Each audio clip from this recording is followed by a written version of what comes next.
Assalamualaikum warahmatullahi wabarakatuh. Perkenalkan, nama saya Bayu Ade Prasetya dari jurusan Teknologi Hasil Pertanian Universitas Mula Warman. Saya di sini akan mereview sedikit tentang karya tulis ilmiah. Saya akan menjelaskan mengenai pengertian, karakteristik, dan jenis-jenis karya tulis ilmiahnya. Yang pertama, pengertian. Apa sih karya tulis ilmiah itu? Karya tulis ilmiah adalah tulisan atau laporan tertulis yang memaparkan hasil penelitian atau pengkajian suatu masalah oleh seseorang atau sebuah tim dengan memenuhi kaidah dan etika keilmuan yang dikukuhkan dan ditaati oleh masyarakat keilmuan. Yang kedua yaitu karakteristik karya ilmiah. Karakteristik karya ilmiah yang membedakannya dengan tulisan non-ilmiah antara lain. Yang pertama, mengacu pada teori sebagai landasan berpikir atau kerangka pemikiran dalam pembahasan masalah. Yang kedua yaitu lugas, tidak emosional, bermakna tunggal, tidak menimbulkan interpretasi lain. Yang ketiga, logis, disusun berdasarkan urutan dan konsisten. Yang keempat, efektif, ringkas, dan padat.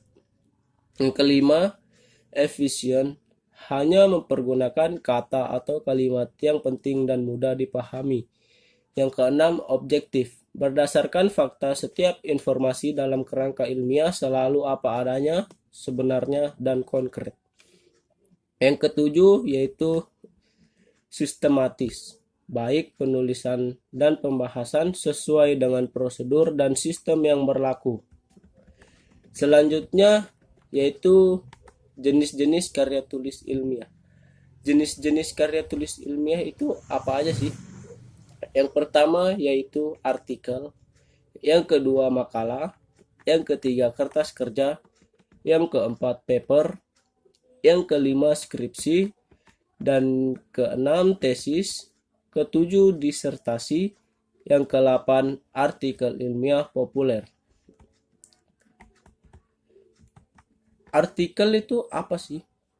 Artikel adalah tulisan berisi pendapat subjektif penulisannya tentang suatu masalah atau peristiwa. Yang kedua, makalah adalah karya tulis ilmiah yang menyajikan suatu masalah yang pembahasannya berdasarkan data di lapangan yang bersifat empiris objektif. Yang ketiga, kertas kerja.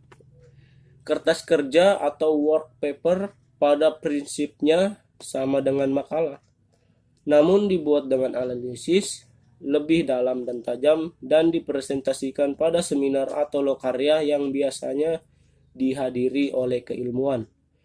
Yang keempat yaitu paper.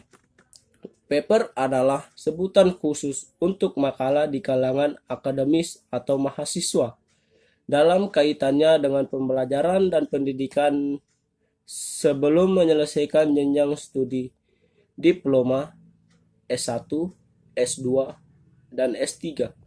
Sistematika penulisannya sama dengan artikel atau makalah, tergantung panduan yang berlaku di perguruan tinggi masing-masing. Yang kelima yaitu skripsi.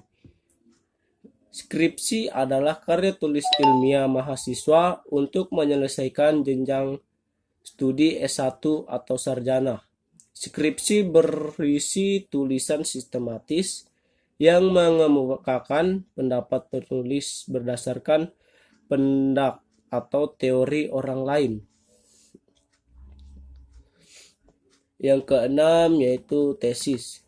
Tesis adalah karya tulis ilmiah mahasiswa untuk menyelesaikan jenjang studi S2 atau pasca sarjana yang sifatnya lebih mendalam dibandingkan dengan skripsi.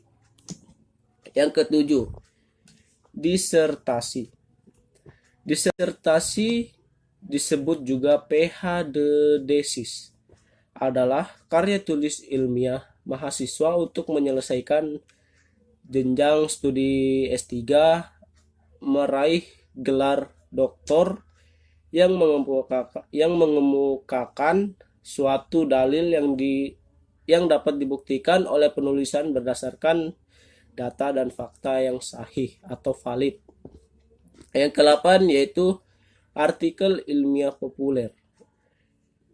Selain ketujuh jenis karya ilmiah, ada juga yang disebut artikel ilmiah populer, yaitu artikel ilmiah yang ditulis dengan gaya bahasa populer atau bahasa media atau bahasa jurnalistik untuk dimuat di media massa atau surat kabar, majalah, tabloid.